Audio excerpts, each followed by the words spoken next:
You open your eyes. Something's off about the light.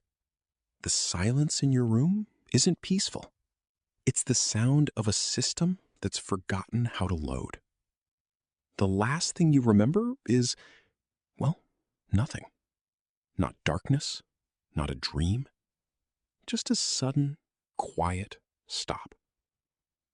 And yet, here you are. We've been taught to see death as a switch being flipped. Game over. But what if that's just a comforting lie we tell ourselves? What if death isn't an end, but a glitch?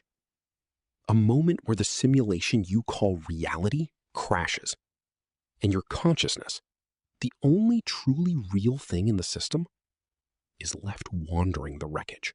To even begin to understand this glitch, we have to look at what death really is.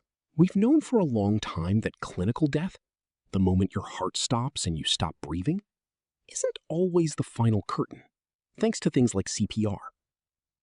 But what's truly fascinating is what scientists are now discovering happens inside the brain during that critical window. It doesn't just power down.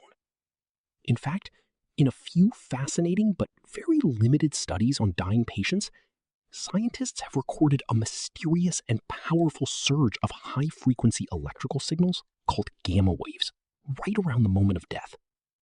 Now, gamma waves are often associated with high-level brain functions. Like focused consciousness, memory recall, and dreaming, though it's a complex field we're still trying to understand.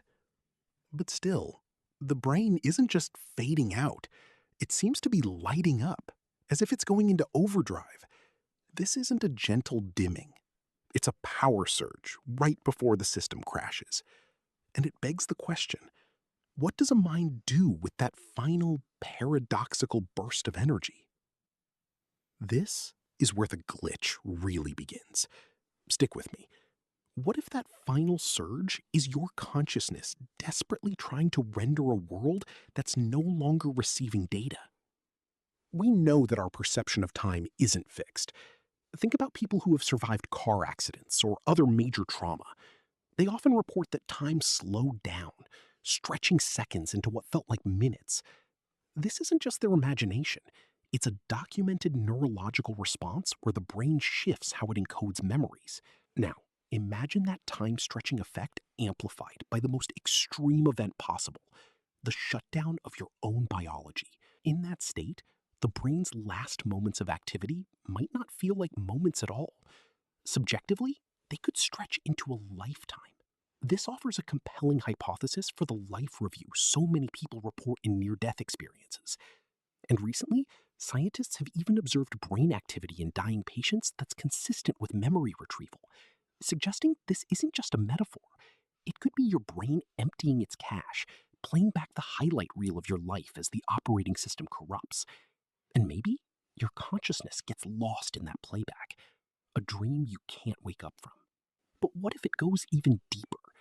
This is where we take a small step away From the science and into a bigger thought experiment.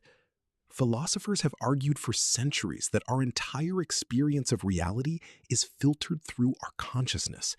You have never, not for a single second, experienced a moment where you did not exist. From your point of view, the universe has always been on. So what happens when the one thing that has been generating your reality, your brain, starts to fail? The glitch might not just be you replaying old memories. The glitch could be that the world itself starts to dissolve. The rules that hold everything together, the laws of physics, might become suggestions. The people in this looping reality could become hollow echoes. You wouldn't just be in a dream world. The world itself would become a dream, sustained only by the fading embers of your mind. You are the last server running a simulation that has already ended for everyone else. The idea that your final moments could stretch into a personal eternity, a private reality built from memory and fraying physics, is both terrifying and profound. It reframes the ultimate unknown not as nothingness, but as a final, lonely, and potentially infinite experience. We love exploring these kinds of questions that sit at the edge of science and philosophy. If you want to keep questioning the nature of reality with us, make sure you subscribe. So that leaves us with one last inescapable question. If you were in that state right now, a timeless, looping memory of your life, replaying after a sudden end you don't even remember, how would you possibly know? What if that moment already happened?